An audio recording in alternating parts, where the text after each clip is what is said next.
He repaired an elderly woman's broken car for free, even though he had nothing himself. But minutes later, his boss fired him in front of everyone. When the old woman slowly turned back and revealed who she really was, his hands trembled, and the entire shop fell silent. Subscribe to the channel, leave your like, and comment where in the world you're watching from, because now I'm going to tell you everything. The afternoon sun beat down on the asphalt, making the air over Pete's auto shop wobble with heat. Inside, the noise was a steady roar of air tools and rumbling engines.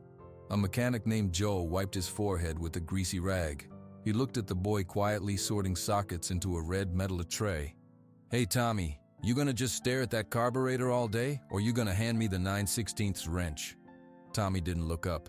His eyes stayed on the mechanic working 2 bays over. His lips moved, silent.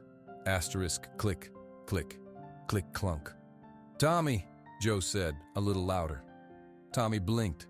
His head turned. He looked at Joe's hand, then at the toolbox. He picked up a wrench without searching. He held it out. It was the 9/16. Joe took it, shaking his head. "How'd you know? You read my mind?" Tommy just shook his head, his dirty straw hair falling into his eyes. He didn't say that he'd heard the mechanic across the shop tighten a similar bolt 3 days ago. He didn't say he remembered the sound. His words stayed inside, where he thought they belonged. He turned back to his tray. His fingers, small and streaked with black grease, fitted each socket onto its peg in perfect order. This was his job. He was 12 years old. He lived at the Oak Ridge Group home, but this garage, with its smell of oil and gasoline and rubber, was his real home. He wore a faded green apron that was too big for him. Pete, the shop owner, had given it to him a year ago. Pete was a broad man with a short gray beard, always squinting. He didn't say much to Tommy except, "Sweep the floor," or "Those tools better be clean." Tommy didn't mind. He was paid a few dollars at the end of each day. It was enough for a candy bar, sometimes a comic book. But that wasn't why he came. He came for the cars. He loved the way each one had its own sound. He could close his eyes and listen to an engine and know how many cylinders it had. He walked past every car in the bays and let his fingertips brush its fender, a silent hello. He watched everything. He saw how a mechanic would sometimes sigh before telling a customer bad news. He saw when someone was having a bad day. On those days, Tommy would make sure that mechanic's favorite tools were extra clean and right on top of the box. He was sweeping metal shavings into a dustpan when Pete's voice cut it through the noise. "Foster!" Tommy jumped. He turned. Pete was walking toward him, his boots heavy on the concrete. "You finished the sweeping back by the storage? I don't want to see a single bolt back there." Tommy nodded quickly. "Use your words, kid." "Yes, sir," Tommy said. His voice was quiet, like it didn't want to come out. "Good. Then you can clean the drain traps. And don't forget under Mr. Rodriguez's lift. It's a mess." Tommy nodded again and got to work. Cleaning the drain traps was a dirty, smelly job. It meant scooping out the thick black slurry of oil and gunk that collected there. But Tommy did it without a sound. He focused on the task. He made himself small and useful. That was how you stayed. You didn't cause trouble. You didn't ask for things. You worked. As he worked, he listened. He heard the talk between the mechanics. They talked about baseball, about bills, about their kids. Tommy listened, but he never joined in. He was part of the garage, like the old tire stack in the corner, or the flickering fluorescent light above Bay 3. Just there. Later, as the sun began to dip lower, he sat on an upturned bucket by the back door. He ate a peanut butter cracker from his pocket.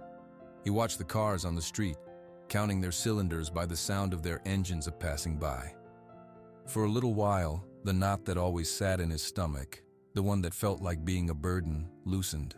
Here, with the noise and the smell and the work, he almost felt like he fit. He didn't know that in 24 hours his whole world would change forever. The heat of the next day was even worse. It was the kind of hot that made the air feel thick. Tommy's green apron stuck to his chest as he carried a heavy battery to the recycling bin. The garage fans just pushed the hot air around. He was putting the battery down when a new sound cut through the usual garage noise. It was a low, rhythmic clunking. Asterisk, clunk, clunk, clunk. Tommy froze. He knew that sound. He heard it last week. A car had come in with the same bad noise. Mr. Rodriguez had slid underneath and called out, "Just a loose heat shield, 5-minute fix." Tommy turned. An old blue sedan was pulling slowly into the open Bay 3. It clunked with every turn of the wheel. The car stopped. The driver's door opened. An elderly woman stepped out. She looked worried. She smoothed her simple linen dress and walked toward Pete, who was writing on a clipboard. "Excuse me," the woman said. Her voice was clear but tired. Pete looked up. "Yeah? What's the trouble?" "My car is making a dreadful noise," she said. "It started this morning. I have a very important meeting this evening, but She paused. "I must be honest. I do not have very much money to fix it. Could you just tell me what is wrong?" Pete sighed loudly. He walked over to the blue car and listened. He crossed his arms. "Could be a lot of things. Wheel bearing, suspension. Gotta put it on the lift to know for sure. Diagnostic fee is $60. The woman's shoulders sank. $60? Just to look? "That's the rate," Pete said. He looked past her, already losing interest. "Joe, get over here." Tommy watched from by the bins. He saw the woman's face. She looked kind and very sad. He looked at the blue car. Asterisk clunk, clunk, clunk. It was the heat shield. He was sure of it. Joe walked over, wiping his hands. "Yeah, boss? Check this in. Customer needs a diagnosis. Noise from underneath." Pete handed Joe the clipboard and walked away. The woman, Clara, spoke to Joe. Her voice was softer now. "Is there any way it could be something simple, something less expensive?" Joe shrugged. He was a nice guy, but he followed Pete's rules. "Can't say until we look, ma'am. Might be an hour before I can get it on the lift." Tommy's heart beat faster. He saw Clara dig in her leather purse. She pulled out a wallet and looked inside. She shook her head slowly. It was not a mean shake, it was a defeated one. An idea, bold and terrifying, popped into Tommy's head. He looked around. Pete had gone into the small office. Joe was walking toward another car. The other mechanics were busy. He did not think about the rules. He only thought about the kind look on the woman's face and the sure, simple asterisk clunk asterisk of a loose bolt. He moved quietly. He went to the toolbox on the wall. He took a socket wrench. He took 2 different size sockets just in case. He grabbed a long extension. He held the cold metal tightly in his small hands. Clara was leaning against her car, looking at the ground. Tommy walked up to her. He had to say something. Words were so hard. He cleared his throat. Clara looked up. Her eyes were a pale green. She smiled a little at him. I think I know what it is," Tommy whispered. He pointed under the car. "It might be a loose heat shield. I saw it fixed before." Clara blinked. "Are you a mechanic?" Tommy shook his head. He pointed to his green apron. "I clean, but I watch. I know the sound." He looked toward the office door, afraid. "I can tighten it. It will take 1 minute. No charge." Clara studied his face. She saw the grease on his cheeks. She saw how his bright blue eyes were serious. "Would you get in trouble?" she asked quietly. Tommy nodded once. "Maybe. But you would do it anyway." He didn't know how to answer that. He just nodded again. Clara looked at her car. She looked back at Tommy. A new hope was in her eyes. "If you are sure it is safe." That was all Tommy needed. He dropped to the dirty concrete and slid under the middle of the blue car. The world became dark and hot and close. Oil dripped on his apron. He could hear the metal ticking as it cooled. He looked up. There it was, a thin, curved piece of metal hanging near the exhaust pipe. One bolt was dangling. The other was loose, just like last week. His hands knew what to do. He fitted the socket onto the first bolt. He turned it. Asterisk, click, click, click. It was tight. He moved to the dangling bolt. He held it in place with his fingers and started threading it with the socket. His fingers fumbled, but he did not stop. He tightened it. Asterisk, click, click, click. He slid back out into the bright, noisy garage. He stood up. His clothes were filthy. Clara was watching him. "Well, start the car," Tommy whispered. Clara got in. She turned the key. The engine rumbled to life. She let it run. There was no asterisk, clunk, asterisk. No bad sound. Just the smooth purr of the engine. She turned the car off and got out.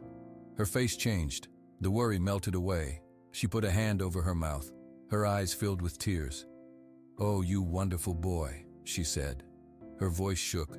"You clever, wonderful boy." She stepped forward and put her hands on his shoulders. "Thank you. Thank you so much." Tommy felt a warmth that had nothing to do with the sun. He felt his face get red. He looked at the ground and smiled a tiny smile. That was when a shadow fell over them. What in the world is going on here? Tommy's head snapped up. Pete stood there, his face like a thundercloud. He looked from Tommy's greasy hands to the wrench to the woman's grateful face. He understood everything. Pete's eyes moved from the wrench in Tommy's hand to Clara's tearful face. His own face turned a deep red. "Did you just work on this customer's vehicle?" Pete's voice was low and tight. Tommy's mouth went dry. He could not speak. He gave a small, terrified nod. "I asked him to," Clara said quickly, stepping slightly in front of Tommy. "It was a simple fix. He helped me." "He is not a mechanic," Pete's voice exploded, bouncing off the garage walls. The constant noise of tools and engines suddenly stopped. Every mechanic turned to look. "He cleans tools, he sweeps floors, he does not touch customer cars." "But he fixed it," Clara said, her own voice growing firm. "He knew exactly what was wrong. He saved me a great deal of worry and money." "That is not the point," Pete shouted. He pointed a thick finger at Tommy. "You think work is free? You think we run a charity here? That woman drove in here with a problem. That problem is how we make money. We diagnose it, we fix it, we get paid. You don't just give it away." "I offered to pay him," Clara said. She opened her purse again. "I don't want your money," Pete snapped at her. Then he turned all his fury back to Tommy. "You broke the #1 rule. No free work, ever. You understand? You don't get to decide what's right. I decide." Tommy felt the eyes of everyone in the garage. Joe looked down at his feet. Mr. Rodriguez shook his head slowly. Tommy's face burned with shame. The warm feeling from Clara's thanks was gone, replaced by a cold, heavy stone in his stomach. "Give me the wrench," Pete said, holding out his hand. Tommy's fingers were stiff. He handed over the socket wrench. It felt like giving away a part of himself. "Now take off that apron," Pete said. His words were like chunks of ice. "You're done. Get out of my shop." The words did not make sense at first. Asterisk done. Get out. Tommy stood frozen. "You're fired, Tommy," Pete said louder. "You don't work here anymore. Take off the apron and leave." Fired. The word finally crashed into him. This place, the only place that felt like home, was throwing him out. His throat closed tight. He looked down at the faded green apron. The fabric was stained with oil and grease from a whole year of work. It was the closest thing he had to a uniform, to belonging. With shaking hands, he untied the strings behind his back. The knot was tight. His clumsy fingers fought with it. Finally, it came loose. He slipped the apron over his head. He held it in his hands for a moment. It was just a piece of old cloth, but it felt so heavy. He held it out to Pete. Pete snatched it from him. "You can walk home. I'm not giving you a ride today. Don't come back tomorrow. Don't come back ever." Tommy nodded. He had no words left. He turned away from Pete, from Clara, from all the mechanics. He started walking toward the big open garage door. The sunlight outside was blinding. Each step felt wrong. He was walking away from the smell of oil, from the sound of engines, from the only thing he was good at. He heard Clara's voice behind him, angry and sharp. "You are a small, foolish man. That boy has more kindness in his little finger than you have in your entire body." He did not hear Pete's answer. He just kept walking. He stepped from the shadow of the garage into the brutal afternoon sun. The heat wrapped around him. He did not know where to go. He did not want to go back to the group home, not yet. He just started walking down the side of the road, not looking back. He had only taken 20 steps when he heard a new sound behind him. It was the sound of Clara's blue car starting. He heard it pull out of the garage onto the road. He kept his head down, his eyes on the broken asphalt by his feet. Then the car's engine coughed. It made a rough, sputtering noise. It died. The sound of the car rolling to a stop was very loud in the quiet afternoon. Tommy stopped walking. He turned around slowly. The old blue sedan was sitting in the middle of the road just outside the shop. The driver's door opened. Clara got out. She did not look at her car. She looked right at the open garage door. She smoothed her dress. She walked back toward Pete's auto shop. Tommy stood frozen by the side of the road, watching as Clara Owens walked back into the darkness of the garage. A deep, quiet silence fell over the street. The only sound was the distant buzz of a lawnmower. From inside the shop, he heard no tools, no voices, nothing at all.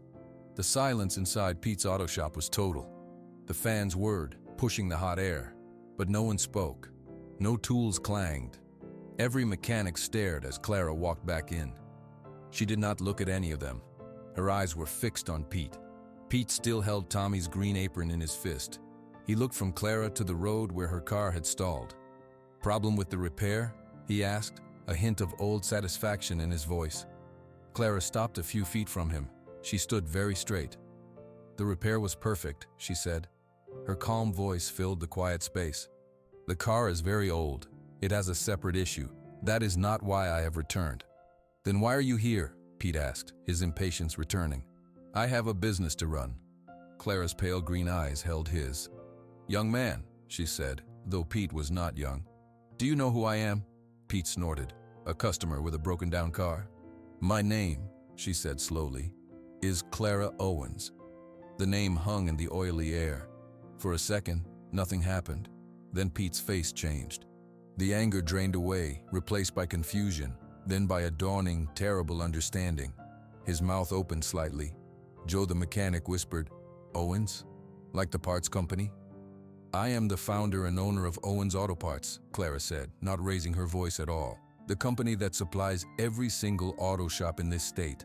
The company whose truck delivers your filters, your gaskets, your brake pads, and your oil every Thursday morning." Pete's face went white. The apron fell from his hand onto the dirty floor. "That boy," Clara said, pointing a slender finger toward the open door where Tommy still stood frozen on the roadside, "showed more integrity and skill in 5 minutes than you have shown in the past 5 years. He fixed my car out of pure kindness. You fired him for it. You see kindness as a weakness. I see it as the only true strength." "Mrs. Owens," Pete stammered, "I didn't know. There's been a misunderstanding." "There is no misunderstanding," Clara said. "You made your values perfectly clear, so I will make mine clear. As of this moment, your shop is no longer an authorized client of Owens Auto Parts. Our trucks will not stop here next Thursday, or any Thursday after." A low murmur went through the mechanics. They looked at each other with wide eyes. Without Owens Parts, the shop would struggle to get anything. It would close. Pete looked like he had been punched. "You can't do that," he whispered. "I can," Clara said, "and I have." She turned her back on him, as if he were no longer there. She walked to the garage doorway where Tommy stood, silhouetted by the sun. She knelt down on the concrete, not caring about her dress. She was now eye level with Tommy. His face was streaked with dust and dried tears. "Tommy," she said, her voice soft again. "Look at me." He lifted his bright blue eyes. They were full of shock and fear. "You do not belong in a place that does not see your worth," Clara said. "I have a big, quiet house in Chicago. I have a mechanics training school connected to my company. I would like you to come and live with me. You will have your own room, you will go to a good school, and you will learn to be a proper mechanic, the best one, with real teachers." Tommy could not breathe. He heard the words, but they were like a dream. A room? A school? Chicago? "Why?" he finally whispered, the words scratching out of his tight throat. "Because the world needs more people who fix things just to be kind," Clara said. She reached out and gently took his greasy hand in her clean one. "And because I have been very lonely in my big house for a very long time." Tommy looked over her shoulder. He saw Pete, his head in his hands. He saw the mechanic staring. He saw the shadowy garage that had been his whole world. Then he looked back at Clara's kind, waiting face. He was shaking all over. He tried to speak, to say yes or thank you, but no sound came out. All he could do was nod, a small, jerky movement of his head. Clara's smile was like the sun coming out. She stood up, keeping hold of his hand. "Then let's go home," she said. She led him away from the garage, toward her stalled blue car. She did not look back. Tommy walked beside her, his mind a roaring blank. He did not know what was waiting for him in Chicago. He only knew he was leaving everything he had ever known behind, holding the hand of a stranger who had just changed his life forever. The house in Chicago was not just big, it was silent. Tommy's footsteps on the polished wood floor echoed. He had his own room. It had a bed so soft he was afraid he would sink right through it. There was a window that looked out on a quiet, tree-lined street. There were no sounds of air wrenches, no smell of gasoline. Clara showed him the bathroom. "The towels are yours," she said. "There is hot water whenever you want it." Tommy just nodded. He had barely spoken since they arrived. He felt like a ghost in this clean, quiet place. At dinner, they sat at a long table. Clara sat at one end. Tommy sat far down the other side. A woman named Maria had cooked the food and set it on the table before leaving for the day. "The training school is attached to the main warehouse," Clara said, passing him a bowl of mashed potatoes. "You will start next Monday.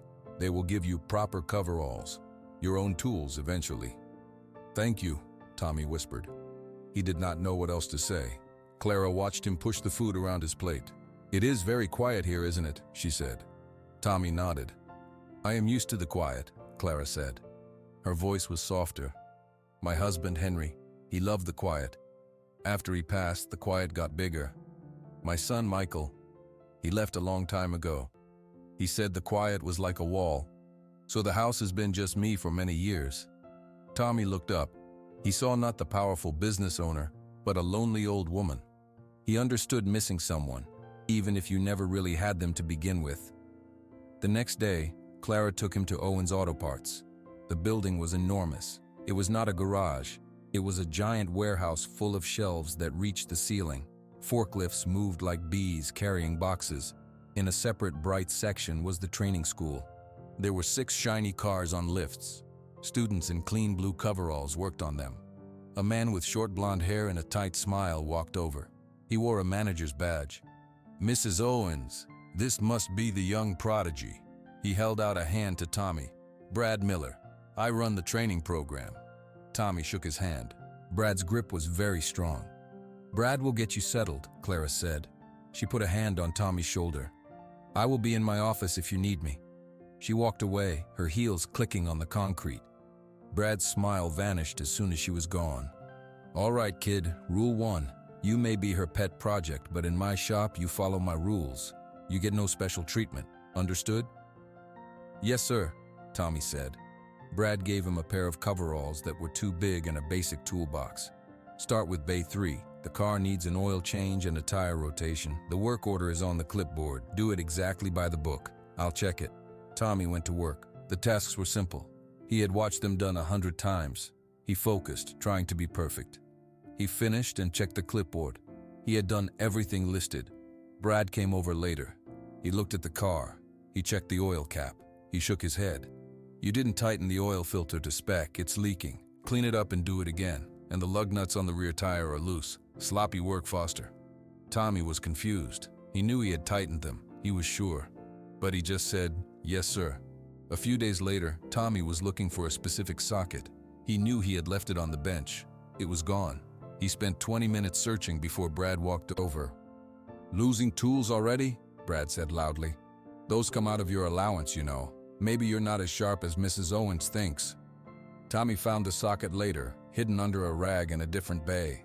He did not say anything. At home, things were different. Slowly, the quiet began to feel less empty.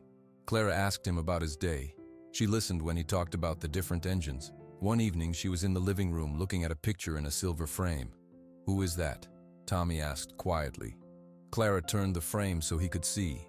It was a photo of a younger Clara, a kind-looking man, and a teenage boy with a rebellious smirk. "My Henry," she said, pointing to the man. "And Michael, my son. This was taken a long time before the fight." "What was the fight about?" Tommy asked. Clara sighed. "The business. He wanted it given to him. I wanted him to earn it. We both said terrible things. He left. I was too proud to call. He was too angry to call back." She put the frame down. "I thought the company was the most important thing. Now I am not so sure." Tommy looked at the photo of the boy who was gone. He looked at the lonely woman beside him. He started to understand why she had brought him here. It wasn't just pity. They were both trying to fix an empty space. But at school the next day, his work order for a brake job was missing. He found it in the trash, a coffee stain obscuring the details. He did the wrong work on the wrong car. Brad's angry voice filled the shop, blaming him for the costly mistake. That night, lying in the soft, quiet bed, Tommy stared at the ceiling. He missed the loud, greasy certainty of Pete's garage. He knew where he stood there, even if it was at the bottom. Here, in this big new world, he felt a different kind of small. He was not sure he belonged at all. Weeks passed. Tommy began to find small routines in the big house and the busy training school. He learned to ignore Brad's sharp comments. He double-checked his work orders and hid his favorite tools in his locker. He was getting better, and it was hard for Brad to argue with the results. One afternoon, Tommy was in Clara's office, waiting for her to finish a phone call. He liked being in there. It was lined with books and smelled like her lemon-scented polish. Her big desk was neat. Clara was on the phone. Her voice was polite but firm. "I understand, Mr. Peterson, but the credit terms are very clear. Payment is due in full by the end of the month." "Yes, thank you." She hung up and sighed, rubbing her left temple. "Is everything okay?" Tommy asked quietly from his chair by the window. "Business," Clara said with a small wave of her hand. "Some shop owners think the rules do not apply to them." She paused. "It reminds me. I had a call from a parts supplier in southern Illinois this morning. He mentioned a shop in Oak Ridge that is about to close. A place called Pete's Auto." Tommy's stomach tightened. He put down the car magazine he was holding. "He said the owner cannot get reliable parts anymore," Clara continued, not looking at him. "No major supplier will work with him. He is using scrap yards and cheap faulty imports. His mechanics are leaving. He will be shut by Christmas." Tommy stared at his hands. He saw Joe's friendly face. He saw Mr. Rodriguez, who had kids in college. He saw the other men who had families. He did not see Pete. "The workers," Tommy said. "What will they do?" Clara looked at him now. "They will find other jobs, I suppose, or they will not. That is not our concern." "But it is," Tommy said. The words came out before he could stop them. "It's not their fault. Pete was the one who did it. They have houses. They have kids to feed." Clara leaned back in her chair. She studied him for a long moment. "He fired you. He humiliated you. And you are worried about his mechanics?" Tommy nodded, looking at the floor. "They were never mean to me. Sometimes Joe gave me a soda. Mr. Rodriguez showed me how a transmission works once. It's not fair that they lose everything because of Pete." Clara was silent. The only sound was the quiet tick of a clock on the wall. "Tommy Foster," she said finally, her voice thick with something. "You have the most remarkable heart." Tommy looked up, unsure. "You want me to help him?" Clara stated. "Not him," Tommy said quickly. "The shop. So the workers can stay. Maybe you could give them one more chance." Clara stood up and walked to the window. She looked out at the city. "I am a businesswoman, Tommy. What he did was disrespectful to my company and cruel to you. There must be a consequence." "I know," Tommy whispered. "But," Clara said, turning around, "you are also part of my life now, and your heart is a business I choose to invest in." She walked back to her desk. "I will call Pete Mulligan. I will tell him Owens Auto Parts will resume shipments, but on 2 conditions." "What conditions?" Tommy asked. "First, he must call every mechanic who left and beg for their forgiveness. He must ask them to come back. Second, and this is the important one," she said, pointing a finger gently at Tommy.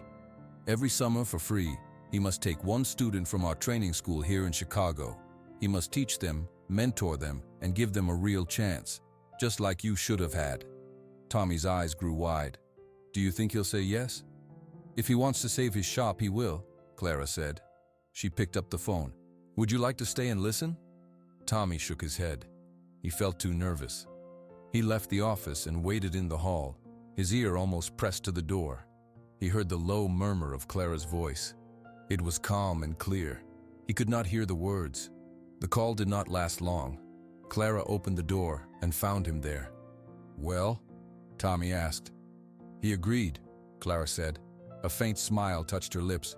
Very quickly, he sounded different, humbled. He said yes, ma'am, to every condition. He even asked. She paused. "He asked how you were doing." Tommy felt a strange relief wash over him. The knot of worry for the mechanics loosened. The garage in Oak Ridge would stay open. The sounds and the smells would continue, even if he was not there to hear and smell them. He had helped fix it from hundreds of miles away. The relief Tommy felt about Oak Ridge did not last. A new, colder worry took its place. It started with small things. Clara moved a little slower. Her hand tremor became more noticeable. One morning she did not come down for breakfast. Tommy found her still in bed, her face pale against the pillow. "I'm just tired today, Tommy," she said, but her voice was thin.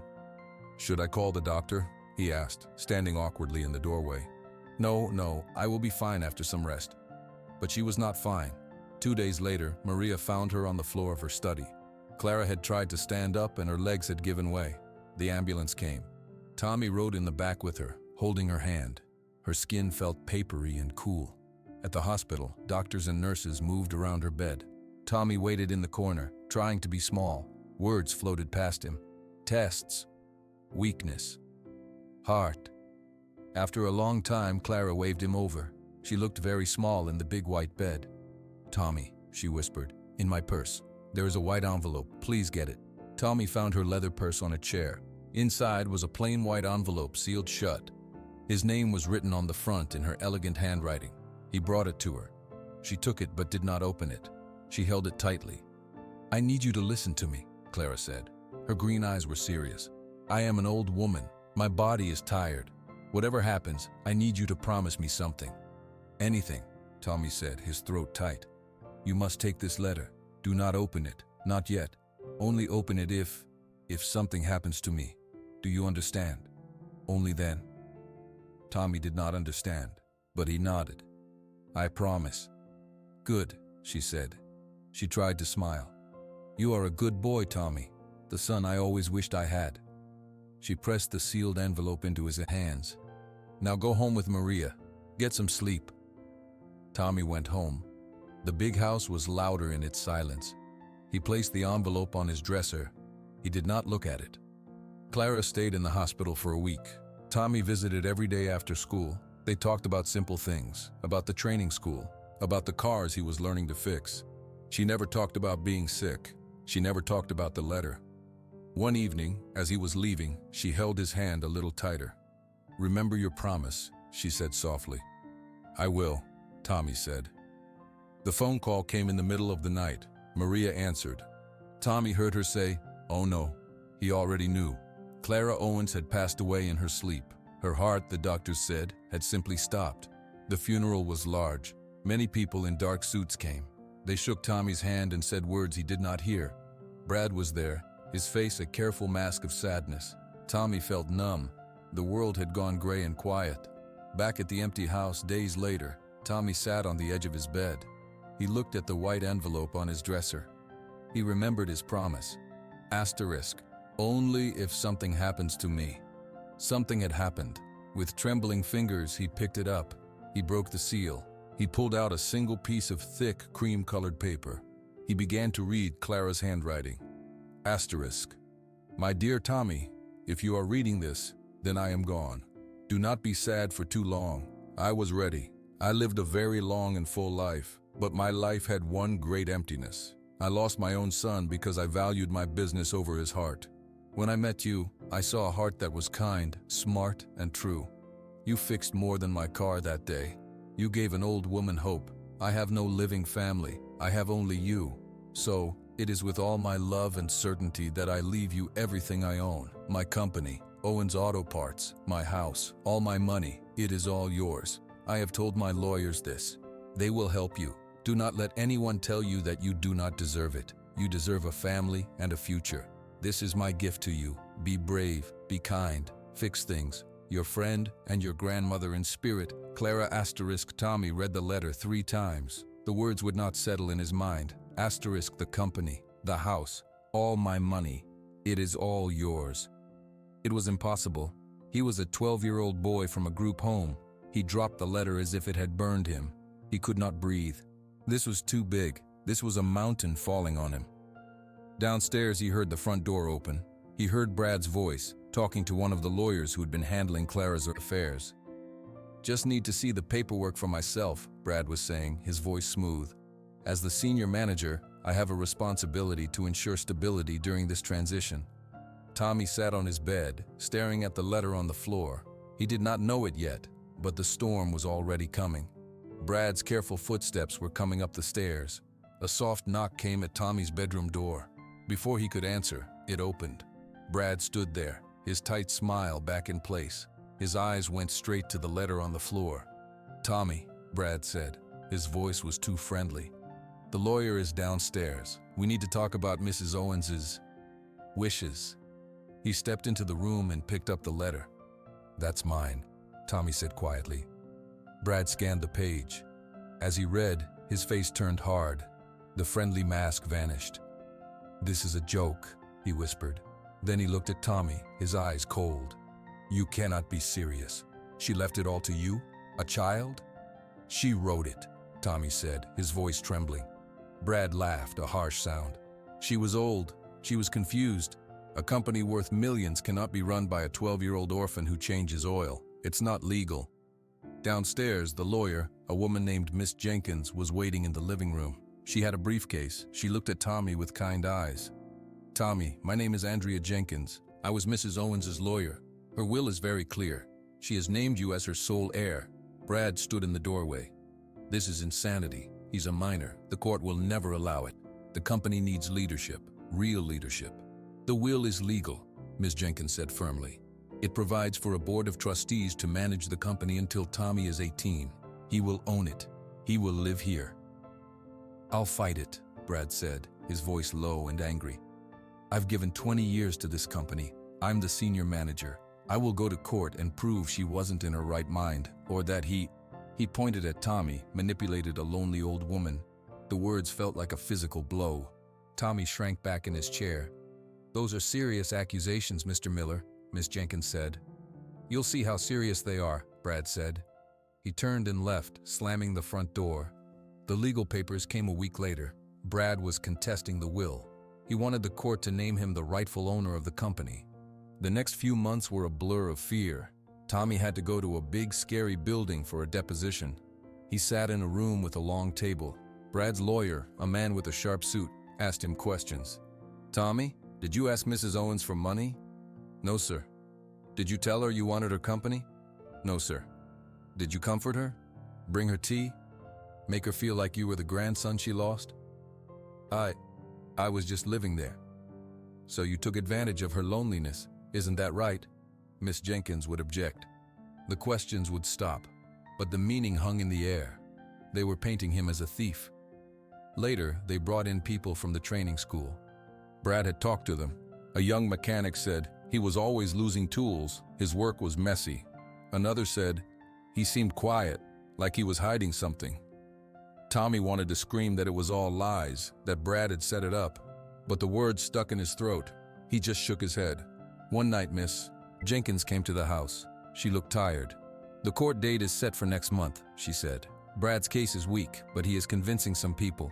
He says you are not capable. The judge will want to hear from you, Tommy. You will have to speak. You will have to tell them about Clara and why she believed in you." Tommy felt a panic so deep it was like falling. Speak? In a courtroom? With everyone watching? They would see how small he was. They would see he didn't belong. After Miss Jenkins left, Tommy wandered the silent, empty house. He went into Clara's study. Her chair was empty. He felt the weight of everything. The big company, the big house, the big court case. It was all too big. He was just a boy who liked to fix cars. He was a burden again. A burden in a lawsuit. A burden to the lawyers. A problem for everyone.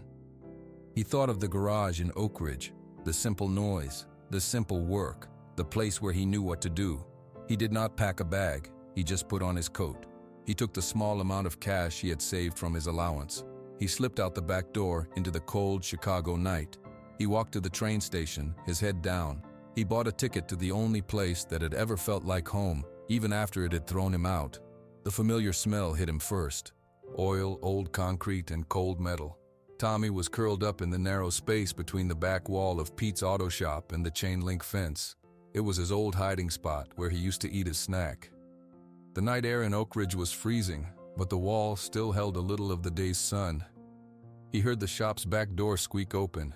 Heavy boots stepped onto the gravel. Tommy held his breath, making himself small. The footsteps stopped. A beam of flashlight cut through the dark, sweeping over the old tire stacks. It paused, then landed right on him. Tommy shielded his eyes. "Well," a gruff voice said, "look what the cat dragged back." Pete stood there, holding the flashlight.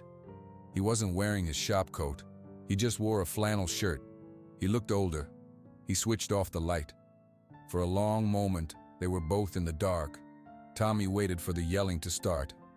"You gonna sit there and freeze, or you gonna come inside?" Pete said. His voice wasn't loud. It was just tired. Tommy didn't move. "I didn't know where else to go." "Figured," Pete said. He turned and walked back toward the door, leaving it open. "Come on, I just made coffee." Slowly, Tommy uncurled himself. His legs were stiff. He followed Pete inside into the small, messy office. It was warm. A single lamp glowed on the desk, covered in papers. 2 mugs of coffee steamed there. Pete pointed to a chair. Tommy sat.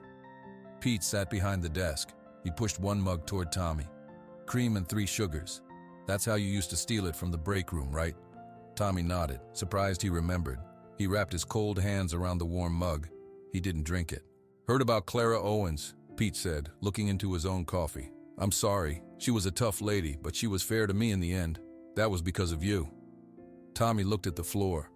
"I also heard about the court mess," Pete continued. "That manager, Brad, he's trying to take it from you." "He says I'm just a kid," Tommy whispered. "He says I can't do it. He says I tricked her. Everyone in that court thinks I'm a nobody." His voice broke. "Maybe they're right." Pete was quiet for a long time. He took a sip of coffee. "You remember the first day you came here? You were what, 9, scrawny thing?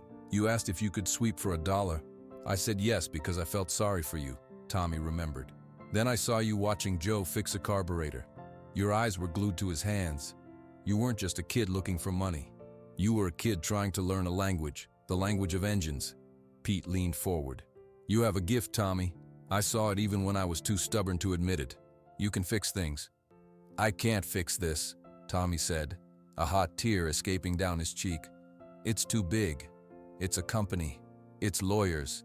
It's not a loose bolt." "Isn't it?" Pete asked. "What's broken?" "A man is being greedy. He's trying to take what a good woman gave to a good kid. That's a simple problem. The solution is to tell the truth, to stand up." "I'm scared," Tommy admitted, his voice so small. "I know you are," Pete said. His tone was softer than Tommy had ever heard it. "But listen to me. Clara Owens didn't pick you because you were the best mechanic in the world. She picked you because you helped an old lady for free. She picked you because you have a heart that fixes things, not just cars, people, situations. You fixed my shop, for crying out loud, from hundreds of miles away." Tommy looked up. "You think running back here means you failed?" Pete shook his head. "It just means you needed a tune-up. You needed someone to tell you what you already know. You belong in that courtroom. You deserve what she gave you. Now you gotta be brave enough to go and claim it." Pete reached into his desk drawer. He pulled out a familiar piece of folded green cloth. He tossed it across the desk. It was the faded apron. It was clean. "Take it," Pete said. "Not to work here, but to remember where you started, and to remember that an old grouch like me believes in you." Tommy picked up the apron. It didn't feel heavy this time. It felt like a tool. "What do I do?" Tommy asked. "You go back," Pete said. "You look that judge in the eye. You tell him about Clara. You tell him about the heat shield on a hot day. You speak from that heart of yours. That's all you gotta do." Tommy took a deep, shaky breath. He held the apron tightly. The fear was still there, but under it was something new, something solid. It felt like the click of a bolt tightening to the right spec. He stood up. "Okay," he said. "Okay," Pete said, standing too. He pulled a set of keys from his pocket. "I'll drive you to the train station. First one leaves at 5 in the morning." The courtroom was a world of wood and silence. Tommy sat beside Miss Jenkins at a long table. Across the room, Brad sat with his lawyer. Brad did not look at him. The judge, a woman with gray hair and sharp eyes, entered.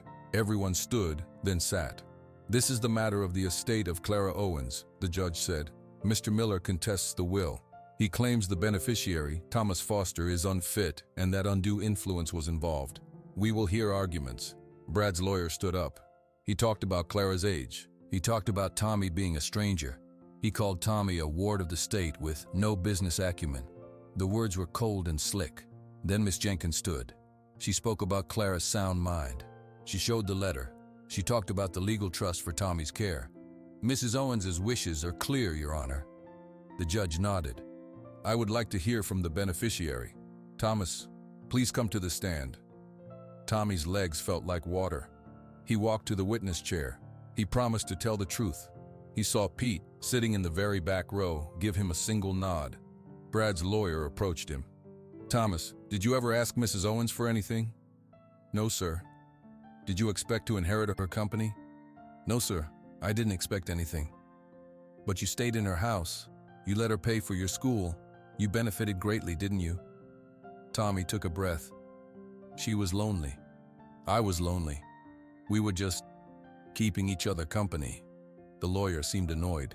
So you admit you provided companionship in exchange for her generosity? Mrs. Jenkins stood up.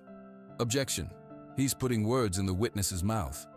Sustained, the judge said. She looked at Tommy. Thomas, in your own words, why do you think Clara Owens left her home and business to you? Tommy looked at his hands. He thought of the heat, the clunking sound, the weight of the apron. He thought of Clara's smile in the quiet house. He looked up at the judge. It started on a very hot day, he began, his voice quiet but clear. Her car was broken. She was scared because she didn't have much money. I knew how to fix it, so I did. It wasn't a trade. It was just the right thing to do. He paused, gathering his words. She told me later that I fixed a mistake she had been making for 20 years. She said she pushed her own son away because she cared more about business than people. When I fixed her car for free, she said it showed her what really mattered. Kindness matters. Brad shook his head, but the judge was listening intently. I didn't want her company, Tommy continued, his voice growing stronger. I just wanted to learn about engines, but she gave it to me anyway. She said I was the kind and smart son she always wished for. She believed I could learn to be a good owner, with help. She believed in me before anyone else did, even before I did. He looked right at Brad. Mr. Miller thinks I'm just a kid who doesn't belong, but Clara Owens said I did belong. She was the smartest person I ever met. I think we should listen to her. He finished. The courtroom was silent. The judge looked at the papers before her. She looked at Brad and his lawyer. She looked at Tommy. This court finds the last will and testament of Clara Owens to be valid and executed with sound mind, she said. The estate, including Owens Auto Parts, is awarded to Thomas Foster. A board of trustees, approved by this court, will manage the company's operations until Thomas turns 18. He will remain in the family home under the care of a court-appointed guardian. Case dismissed. It was over. Outside the courtroom, Brad walked quickly away without a word. Miss Jenkins hugged Tommy. You were wonderful. Pete walked over. He didn't smile, but his eyes were warm. Told you, he said. A few months later, Tommy stood at a podium in the Owens Auto Parts headquarters. In front of him were mechanics, managers, and reporters. At the back stood Pete and Miss Jenkins. My friend Clara taught me that true strength isn't about being alone, Tommy said, his voice confident now. It's about trusting the people who care about you, and it's about using what you have to help. So today, we are starting the Clara Owens Foundation. It will pay for tools and classes for kids who love mechanics but don't have the money to learn. We're going to help find the next kid who just needs a chance. As the people clapped, Tommy looked out the window. He thought of a hot afternoon, an old blue car, and a simple act of kindness that had fixed a broken heat shield, a broken business, and 2 lonely hearts. His life was different now. It was bigger. But the boy who loved the sound of a well-tuned engine was still right there, ready for the next thing that needed fixing.